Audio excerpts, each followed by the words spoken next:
Welcome to the Barnes Flyover. This is your monthly update on all things 104th Fighter Wing, what's happening at Barnes Air National Guard Base, and how they're making an impact right here in the community of Westfield. Whether you're here to learn something new, check out what's happening, or just to hang out and listen, this podcast has got you covered. Let's take off into today's episode. Hey, good morning, good afternoon. This is our first podcast ever, so I guess it doesn't matter if it's morning or afternoon because it's first episode. Let's do it. Whenever you listen to it. I am Melanie Casineau, 104th Fighter Wing Public Affairs. I am Jay Hewitt, also 104th Fighter Wing Public Affairs. We are super excited to be bringing you a new form of content and how to consume anything 104th Fighter Wing. So we are super excited to get started with our first ever episode, and we are ready to rock. That's right. We had this idea that we wanted to find a way to communicate with the community and our base in another way. The community will be able to see this podcast on Channel 15 on the radio, and other versions of our podcast will be available as well. And then our local members on the base that are guardsmen who don't know always what's happening during the month, they'll be able to catch up maybe on their drive-in or on their lunch break or something and just kind of listen in and see what's happened and what's going to be happening with our base. Yeah, so it's called Barnes Flyover. We look to have it on our YouTube page, on our...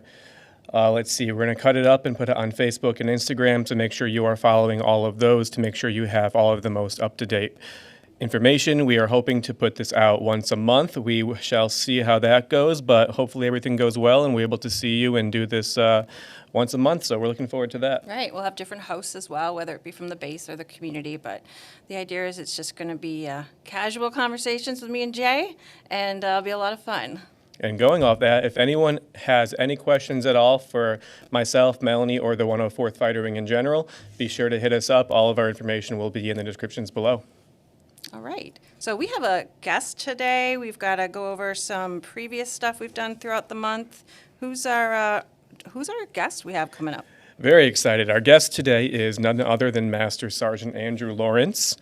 He is going to be talking about the Wing's annual, third annual Norwegian Foot March, which is very crazy. I can't wait to learn more. I covered it last year, and I'll just say it's intense. So we look forward to learning more about that. All right.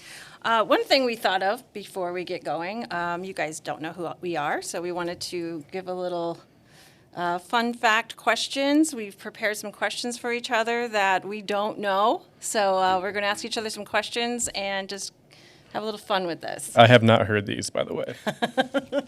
All right. I will go first, Jay. Okay. What business would you have if you had one? I've had a few different thoughts here. I would like to open my own escape house. It's not an escape room, but it's an escape house. So you have to go through like the kitchen, the attic, the basement, make it super scary like that. So escape house or a board game cafe. I was wondering if you're going to say that. I think that's awesome. My two other Coast Guard friends and we've actually ChatGPT'd a whole business outlined for starting a board game store. And it's not as profitable as you might think, but it would be a fun time. Cool. Well, here's my next one. What is your favorite pizza? Favorite pizza. I've been into the hot honey trend recently. Pepperoni and hot honey. Have you tried that? Pepperoni and hot honey, no. It has to be pepperoni and hot honey. You got to balance out that sweet with that savory. Okay, all right. No, I will have to try that. My daughter's a fan of it, so.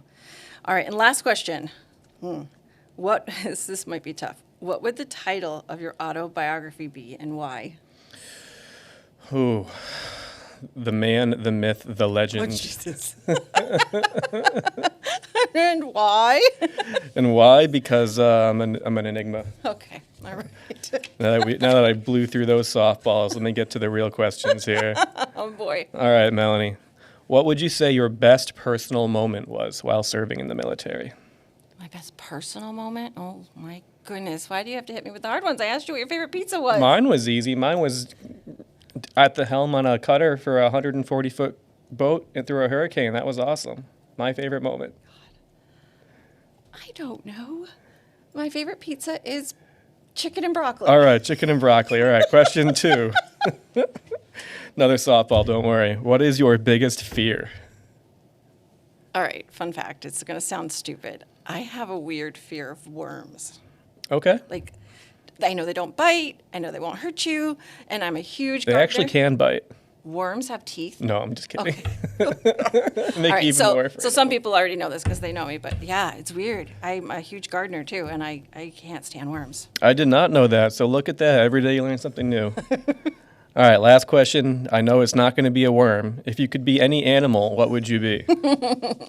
Oh, geez. So I've always thought I'd be a dog because they're just always fun and full of life and happy, and they're lazy and they Okay. sleep. And You know, I almost made that question excluding dogs. What would it be? it would have But been a bird if it wasn't a dog because I want to fly. Who doesn't want to fly? Yeah. So, all right, let's get into this. So we have some recent community engagement stuff that we've done over the last month. One of them was we had about 8 members of the fighter wing go to Kiley Academy in Springfield. They were basically showcasing their civilian careers at the 104th Fighter Wing. We also had our polar plunge. You'll get to see, you probably saw a little bit of it in the clip we just showed before. We did have our Deputy Commander Shaggy, Andrew St. Jean, he was there, as well as our PA, Elijah Harris. He may or may not have kind of forced his way into the water first, but that's for you guys to watch the video for. We also had an alumni dinner held at the Pioneer Valley Club. It was their largest alumni dinner to date. They had over 100 registered, and I would say there's probably about 130 that were there. Wow. And we also did our Holyoke Parade, St. Patrick's Day Parade in Holyoke. We had about 28 members marching in that, throwing, tossing, handing out candy. Again, all these things can be found on our Air Scoop and the newsletter that's in our link here, and you can find it on the SharePoint. If you're on base, it's on our SharePoint as well. Awesome. Thank you, Melanie. So those are the recent community events that we had just around Greater Westfield area. There is also a whole lot that went on base recently. The big and most important one was we just got back recently, a couple weeks ago, from our big TDY trip to Key West, Florida. That was a very big exercise. It was called Exercise Ready Eagle 25-01. We had about 300 people go. We had about, it was about a 2-week trip, and it was really exciting. I wish I could have gone. Last minute couldn't go because of change of plans, but we had our great tech sergeant Lonnie Peltz go. She got a lot of great content. She wrote a really nice article about the familiarization and incentive flights that we did at Key West, and that article is up on our Facebook page if you are interested in a read. And it is really cool because, like I said earlier, who doesn't want to fly? And this is just kind of viewpoints of different people who aren't pilots that are basically just throwing up in these jets, and our pilots have fun with them while they're up in the air. So This was our last TDY with the F-15 as well, so it was kind of Thank you. sad, and a lot of people they may or may not have been emotional about it, but yeah, that was our last TDY with the F-15. very sad. What else we got going on? Let's see. We recently had a change of command within our 131st Fighter Squadron, which was really exciting. We had Lieutenant Colonel Stephen call sign Stiegel Mindek assumed the squadron commander of the 131st Fighter Squadron from Lieutenant Colonel Matthew call sign Beast Tanis. And the Finney flight, I wasn't able to attend, but from all the pictures that I've seen on our social media platforms, looks awesome. Whenever there is a Finney flight, our pilots love to give us an unrestricted takeoff so we can get all those sweet, awesome pictures of the jets just going straight vertically into the air like a rocket ship. So it's really fun to watch. It was a good day. I did see it. It was a Yes. really good day. We've, like I said, on our socials, our Facebook, Instagram, you'll be able to find more content of these events we've been talking about. Yeah, and that's just the things that have already happened. There's also a whole lot that is going to happen. Again, both base and community, which we are excited to talk about. So, Melanie, what we have? Do we have a fun fact? Oh, we first? got a fun fact here. So Okay, I'm a fun huge fact. History nerd. At this time, May 1974. I don't know if I'm going to show this or I don't even know. The 104th won a DoD award for community programs. So we go way back with our community engagement and the things that we've done. So back in 1974, we won the DoD award. They did things such as the Red Cross Blood Donor Program, the United Fund Campaign, aid to the Westfield WIPS Glass Recycling Plan. The 104th sponsored a Little League team. They were participating in Citizen Scholarship Fund. Also things as fire and floods and other emergencies. They were including aid to the community. So we go way back. We are definitely a supporter of our community for sure. I am letting it known right now. I would like another Little League team to be named the 104th Fighter Wings or the Barnstormers. How do we get to do that? A Little League team? Yeah. I know our football team is the Bombers. Okay. I don't know. All right. Well, we'll get the paperwork started on that. So we have a couple other things coming up in our community. We've got some flyovers. Wait a minute, your producer knows a guy who knows a guy, so I can get you in touch with the league president. Look at that. There we go. Look at There that. we go. Stay tuned, guys. We're going to tell you all about it. So we've got some community events coming up, upcoming flyovers for April. The April 12th, Salem Muster. April 19th is the Concord flyover. April 21st is the Boston Marathon flyover. We also have our tours starting back on base. A large tour coming up on April 10th. It's a full-day tour with the Yale and UConn ROTC students. So they'll be able to come out and see our airplanes up and close and visit with our officers and different agencies on base and get to know what we do on base. Also, something that's pretty exciting for me, since I'm a history buff, we are creating the history of the F-15 aircraft at the 104th Fighter Wing from 2007 until now. And it's going to be primarily a picture book, and it's going to showcase pictures from everyone in the community. So there was a call out for community photographers, really anybody. It could be the neighbor next door. Anybody who's taken photos of the F-15, as long as we could see the tail number, we are going to consider using those in our history book. So that's And again, coming. this was not a contest. This was just we were just looking for any and all photos of our birds in the air Correct. so they can possibly go into this book. So it's really exciting. We've gotten, thousands of photos already?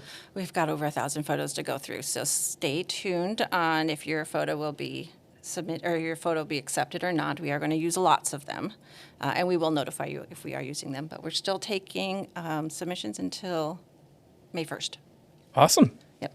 Yeah. So what's going on in base this month? All right, we got a lot going on base this month. So beginning of April, we have our annual Fast Track, which is done by Medical, Fast Track PHAST, which stands for Periodic Health Assessment. So basically what that is just a supercharged mission readiness, making sure that everyone has their vision done, their dental, their immunizations, all their gas mask fittings are correct, making sure that everyone just goes through medical so we can maximize our time, our exercises, and our mission readiness. So that's going on in the beginning of April here.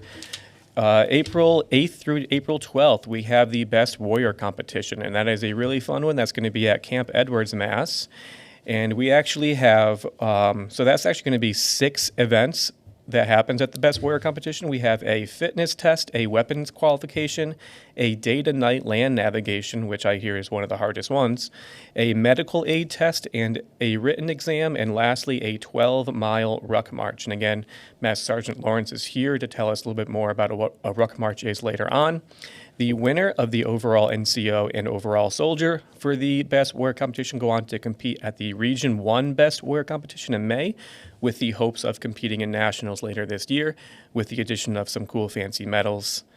Our very own public affairs specialist, Airman First Class Elijah Harris, was just really great to throw his name in the ring this morning. So he'll be doing the ruck march on April 5th, as well as the Best Warrior competition coming up. So he's got a whole lot of rucking coming up. So let's wish him the best of luck, and we know you're gonna Good luck on that. And take home the gold for us. Stay tuned next month. We will be telling you he was one of our winners, and proud to be one of the 104th Fighter Wing member here. So we're excited. Be cheering him on, taking lots of photos. Absolutely. And then after that, we have also on April 12th, we have our annual Easter egg hunt extravaganza, That's right. which I know, Melanie, you are a big participant of and have gone in the past. Yeah, I've actually been the bunny before too. Okay. Yeah, so it's a great event for our military kids and families. All ages can come, and it's rain or shine, but it's always a great event. You can take your picture with the bunny. You get all the eggs, candy, and all sorts of other things. Is anyone going as the bunny this year yet? It's a secret. I cannot say. Can there be a second bunny? Could there be a second bunny? I'll just be the one hiding in bushes. I and know that. I will tell You you. only see the ears. Our DPH, Michelle, is Okay. always the yellow peep bunny, Oh, very nice. and she's great. So we will have 2 bunnies, but Thoughts on Peeps, by the way. Like him? I love peeps. You love peeps. Marshmallow peeps, love them. Love them all year round. Yeah. Okay. You? I do not like Okay. beeps, no. No, didn't think so. All right. So, well, I guess we're going to get into our interview next. All right, so Master Sergeant Andrew Lawrence, he'll first tell us a little bit about what exactly he does at the 104th Fighter Wing, and then we can get a little bit into what the Norwegian Ruck March is, the history behind it, how far you have to ruck, how much weight you have to carry on your back. I know it's a lot, and I would never in a million years be able to do it, so I'm just looking to see what we have going on here so I know what I won't have to do. All right, so we're going to just take a quick break while we set him up and watch a video here.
Are back as we continue on into our very first episode here with our very first guest, Master Sergeant Andrew Lawrence. Thank you so much for joining us. Thanks for having me. For being our guinea pig for the first Yeah. episode. This is awesome. You're setting the platform for everyone else who comes on after you. Hopefully, I make a really good first impression, If you don't, and there then might not be everybody a else second after me will episode. be bad, and it'll be the best. Exactly. All right, so first of all, can you tell us a little bit about what you do at the 104th Fighter Wing? So currently, I'm a security manager for the operations vault. So basically, my job entails making sure all the security for where the pilots do their debrief and briefings, all at the classified level, are taken care of, as well as their personal security paperwork and everything that is managed for them is done by me, and along with Senior Master Sergeant Diane Dowd. Okay, very cool. And what is the Norwegian Ruck March? How long have we been doing it? And what made you want to kind of get either volunteer or voluntold to coordinate this? It was volunteer, actually. Okay. But the Ruck March goes back to 1915 Norway, where they needed to march in great distances to get places to then combat a enemy. So the essentially the Ruck March has stemmed from that, and it was how do we get people places when we don't have airlift vehicles? They're going to march. They're going to walk. That's how they used to do it. That's how they still do it, and people do it today. But it was a test of that endurance to get to the battlefield and then fight the fight. Gotcha. So it stemmed from that. Now, current day, it is more of a, all right, who can do this either the fastest, who has the most endurance. Yep. It's a foreign badge that the U.S. service member can wear on their uniform, their blues, or in the Army's case, their pink, was that they called? They're like brown and pinks or green and pinks or something. I don't know. Whatever You their got dress me. uniform is. I'm not in the Army. I'm in the Air Force. We're We call it the more blues. concerned with the Air Force. So it's a mark of you did something pretty incredible. Yep. It's not something you can just pick up off the side of the street and go do a quick ruck march and Right. hope to do it without any like sort of training or physical activity beforehand. Sure. So it's definitely come a long way from 1915 to present day, but it's very, I enjoy it. And, I've been around track and field and endurance sports since Yep. I was a child. So it goes right in my wheelhouse of why I was interested in it. Yep. How I got involved was a different sense altogether. I wasn't volunteered. I actually volunteered, or excuse me, I wasn't voluntold. I volunteered to do it. I was talking with Chief Warrant Officer Teft at the JFHQ about the German Armed Forces competition that the state also holds. That's right. And I was doing that at the time, and he mentioned to me, oh, there's this really cool other event that's just a ruck march. It's not also the GAFB, which is the German one, which encompasses about 8 different events the GAFB does. So it's like a heptathlon for military. Gotcha. And then he's like, it's just one ruck, but it's 30 kilometers. Which is 18.6 miles for those playing the home game of American. I'm out. But it's an endurance challenge. It's a mental challenge too. Absolutely. So it's not just, oh, can you do it fast? Great, good job. But can you complete it? Yeah. Because there's people that have gone out the last 2 years we've done it and they haven't been able to finish the whole thing. So there are people who don't complete it. Oh yes, absolutely. That's, just starting it and getting through some of it, I'm sure is a challenge and good. I have a question, and I didn't know this went back to 1915. Are there any differences in the competition from then till now, or is it still the same? It's more or less the same. Probably uniforms have changed along the way, obviously, since 1915, and boots are more improved and stuff like that. That probably makes it a little bit easier nowadays with modern technology. The event used to have the individual carry their rifle along with their rucksack and their uniform of the day. Now the rifle part is excluded. It's just ruck. It's just the ruck and you and all your gear that you So personally you carry your gear on your back, Yep. so they have their hands available. And that's a lot of gear too, right? How much was like the actual weight? So it's only in U.S. it's 25 pounds. Only 25 Yeah, pounds. only 25 pounds. Okay. So like in comparison to like other rucks, like if you're looking at Ranger School, I think they do like a 90-pound ruck. Oh my God. And they have to do X amount of distance. I don't know what it is. Okay. But the German Armed Forces ruck is a shorter distance. It's only 12 kilometers, but it's 35 pounds. So the weight does play a part, obviously, because if more weight you have, the more force is being pushed down on your body, the more you have to travel and have endurance to manage. But 25 pound gets heavy pretty quick. And I was told if you had like a camelback and you had like water in your backpack, that is not counted in the weight, right? That is correct. Wow. Water it has to have 25 pounds, and then you have to put your water on top of that. Okay, Wow. so that's like an Okay. extra 5 pounds at least, I'm Now- guessing. And if you're sweating, Yep. that adds water to your backpack. And if it rains out that day, just like it gonna did the ask first that. year, Yep. so the first year we did this, we did it in March, the end of March, and it poured rain from when we started to when we ended, and then the sun came out. So the whole time you were getting soaking wet. It was freezing cold, blisters for days, sort of thing. Yep. And I weighed God, wet so you have to weigh socks. your ruck prior to the start, and then at the end to make sure you didn't lose any weight along the way. And mine weighed 10 pounds heavier the first time. Jeez. So all the water that I soaked up from the rainfall and then also from my own uniform, sweat coming out of me. That's crazy. Thankfully, it didn't rain last year. I covered last year. Last year was beautiful. Yeah, we And- saw some pictures. Yep. We were just highlighting some of the photos. And there was a huge group. How many people were here last year? Last year we had 90 overall. We had 200 sign up but because of like injuries along the way and everything like that before the event. We had 90 people start, and about 75% of those people passed and got a badge. And then the remaining obviously did not make the time or make the distance. Okay. And I think we had a Massachusetts record last year. Is that correct? Yes, Sergeant Gorman from the Army side of the house set a personal best because it was his first time doing it, as well as the new course record of 3 hours and I believe 14 minutes. 3 minutes, yeah. Yeah, that which is insane. It's about 10 minutes and 30 seconds a mile, roughly. For 18 Nonstop. miles. Quick for 18 miles nonstop. 25 And pounds on. He did an amazing job, and not once when I saw him did he ever slow down except to maybe ask a question of like, hey, do I take a left here? And he just like slowed down a little bit, but he ran the entire thing. You know what's crazy very is impressive. after he finished, because he finished first, I was covering the event, and I heard rumblings that someone was about to finish, and everyone was super confused because they were like, well, that's not possible. But I interviewed him afterwards, and he didn't sound exhausted or tired one bit. He just kept was- walking around with his ruck on and Yep, talking to people. He was just answering questions normally, like he just woke up and ran 18 miles with 1,000 pounds on his back. It was unbelievable. He's a very impressive athlete, and I watched him, I think the year prior, do the GAFB as well, and again, he crushed it there as well. Yep. He's a very, very impressive individual, great soldier. Is Yeah. he coming back this year? Yes, last I heard, he signed up. Wow. We're at 116 people signed up right now, Wow. and hopefully this year we'll have that many starting we'll see what happens throughout the day. Are you Yeah. one of them, Jay? I am not one of them. It's never too late to sign up. You can still sign up day of, Jay. Oh, wow. So you can get in there and just come to the start line and start going if you How want. do I injure myself before? You just got to fall after you cross the line, make it look good, you know? Got to build up You like showed a up, soccer you player. tried, and, yeah, soccer player, right? Yeah.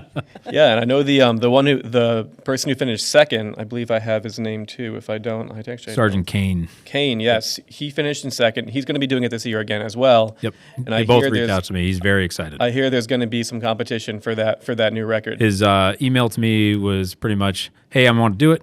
What was the time last year?" Yeah, And let's I want read to it. crush that time. Love it. Good for him. Great. And that's what this is about. It's all Awesome. about getting one good like sportsmanship type of atmosphere where you're competitive with each other to push each other to a better point, but it's also to hone your skills of endurance, Yep. mental endurance, physical endurance. Because the first year we did it when it was raining, it was horrible. And like if you were doing it, so I did participate the first year. I earned my badge, and then I realized that I can just manage it now for the rest of it because I did my part. Keep doing it. Get some off the table Yes. badges. Yeah. But it was grueling. It was a tough push to do it, especially when you get out towards the back of the course where you're yeah. near the pike and you're by yourself and there's no one around, because this is not a group activity. It's an individual's activity, which is very kind of unlike the rest of the military. Everything's very group oriented. Hey, we're going to do this together. We're a team and everything like that. But sometimes it comes down to the individual. And that's what this kind of test does and shows is how tough mentally are you, how tough endurance, like physical endurance and stuff like that. So it's a twofold thing. Unlike a lot of things, it's like a lot of academics or just a lot of physical. This is both, because you get to the point you can get psychological, you can psych yourself right out, and you're like, I don't need to keep going. I can stop. Yep. It happened to me at one point. I was just like, okay, it's only a couple more miles. I could do that. And I kept going, and I got to another spot. I'm like, that's only a couple more miles. I can keep going. And then eventually, during the first or the second loop, I had a blister about the size of Wisconsin on my foot, and my hamstring tightened up, and I was like, this is it. I'm like, I'm done. And then I realized where I was, and I was like, I'm about 100 meters or 300 meters from the finish line. I'm like, I got to finish. What am I doing? And I just kept going, and it hurt, but I finished, and it was worth it. I have so much respect to anyone who has ever done it or is signing up this year to do it. A1C Elijah Harris, I know you'll make us all proud. So Just doing everything. That guy's an he animal. is. He's the day before the other thing, too. Put him in for the Gaffby as well.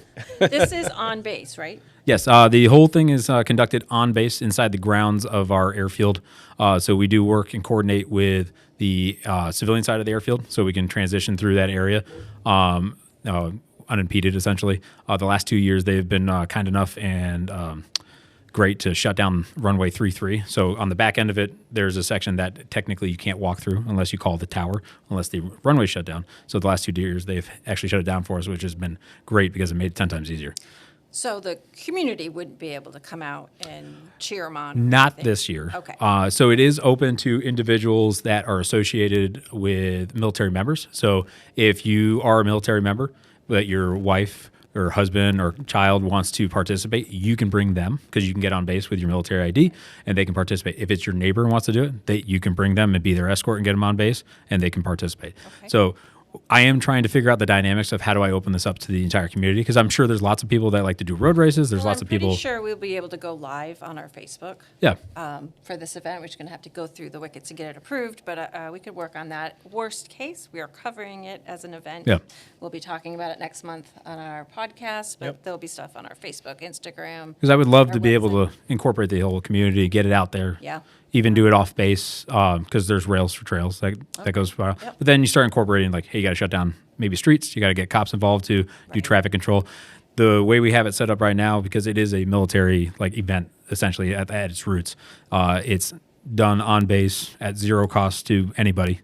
And it's free for any military member or family member or friend that is to come out and do it. That's great. So it's a little inclusive in that aspect, but at the same time, like I'm trying to figure out a way to make it more open to everybody, so people in the community could participate as well. But again, that starts to drive cost. Yes, Cost is yes. hard, Well, and We'll find a way. we find a way. We're the 104th, and that's what we Yes. do. We do a good job at that. absolutely. We always do a lot more with less sometimes, and we do a great job at it. Yeah, this is great. Any save rounds for Master Sgt. Lawrence? So I do want to say one more thing. In the beginning, you're going to hear some voice that's not familiar. So I'm going to do a shout out to Johnny Guido from the Westfield Technical Academy. Johnny! Johnny is also a proud scout in town as well, junior here at the school. So shout out to Johnny for that great voiceover that he did for us.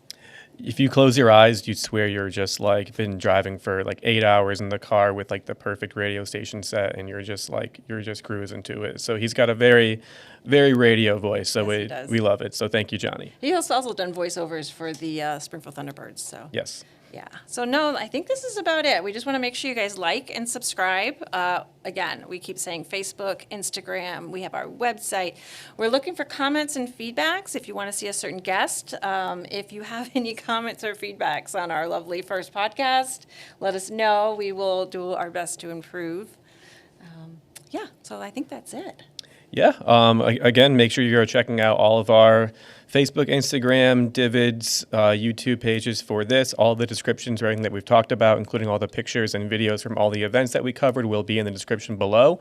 Thank you so much for being with us here today at the Barnes Flyover. We are super excited to have you, and hopefully we'll see you next month. I hope so. I feel like this went well enough I to get know. a second. I was like, bucket list. We did this. So, We did it. We made it. all right. And thank you for being here. Thanks for having me. This was great. Alrighty. All right. Thank you.